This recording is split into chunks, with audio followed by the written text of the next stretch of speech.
Ron, I want to ask you about that specifically in regards to Maxwell, because we've learned more information about how she's been treated as a VIP in her Club Med facility. As you know, visitation, even snacks for her visitors. She gets food personally made for her to her cell. I mean, when you look at the way she's living her life right now, it's almost like she's on vacation compared to the treatment that she's getting compared to others. What do you make of those new revelations and now rumors circulating that she actually might get a pardon? I don't know how your feelings are on that, but what do you make of the new revelations that have come out on the way one of the biggest sex traffickers in the history of this country is being treated because of the Trump administration and the pressure they have put on these people? She actually has a puppy now, Yeah, a puppy in prison.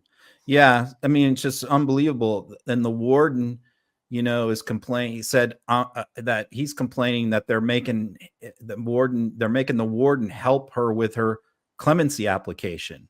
And it's like, he says, I'm tired of being Ghislaine Maxwell's bitch, is what he said. So why do we know all of this stuff? We only know it because Jamie Raskin, the ranking member on the Judiciary Committee, who has oversight over the prison system, subpoenaed the emails, which, the Bureau of Prisons can't refuse to turn over inmate emails. You can get inmate emails. Anybody can get them. So he requested them and got them. And this is what was in there. He found all these emails from Maxwell to her family talking about all the special treatment she's been giving, talking about her clemency application.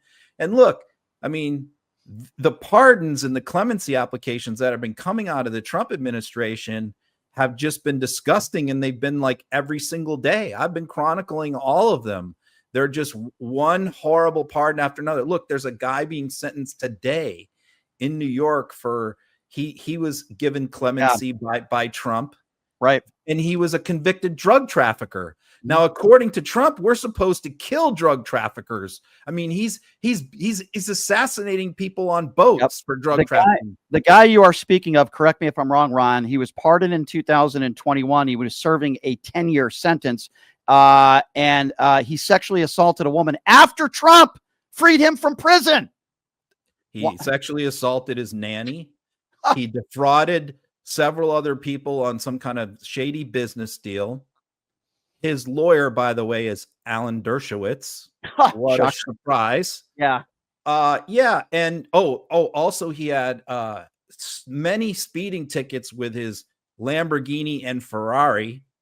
And while driving this Lamborghini and Ferrari, many times over 100 miles an hour getting pulled over, he continued to owe $100,000 in a court fine, which he never paid. So, yeah, this is a guy Trump let out of prison for drug trafficking while he's trying to tell us that he needs to murder random people on boats because they're drug traffickers.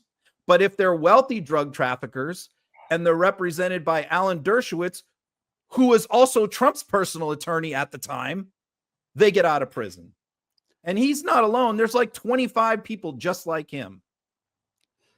What do you make of Representative Michael Rulli? Because I saw this clip on Fox Business earlier today. He's talking about Jack Smith, Ron, as you know, and he's making the case that when they went into Mar-a-Lago, nobody, quote, found anything. And he just lost it on Fox Business today. What do you make of this right-wing buffoon, for lack of a better term, claiming that they found nothing at Mar-a-Lago? Well, this is an interesting situation because they're really playing with fire by going after Jack Smith, because Jack Smith knows everything and he hasn't spoken publicly, and which he could about some of it. He can't talk about grand jury testimony, but he can talk about other things. And they keep poking the bear here, and I think he knows like mountains of really bad stuff, especially about January 6th. Absolutely. And members of Congress that we still don't know, okay, that he uncovered, because he got phone records, he got text message stuff, signal messages from all of these people. He got testimony from cooperators like Mark Meadows, and we don't even know what people like Mark Meadows told him when they were cooperating, or Jenna Ellis. I mean, there's so much we still don't know that Jack Smith knows. And now they're going after Jack Smith.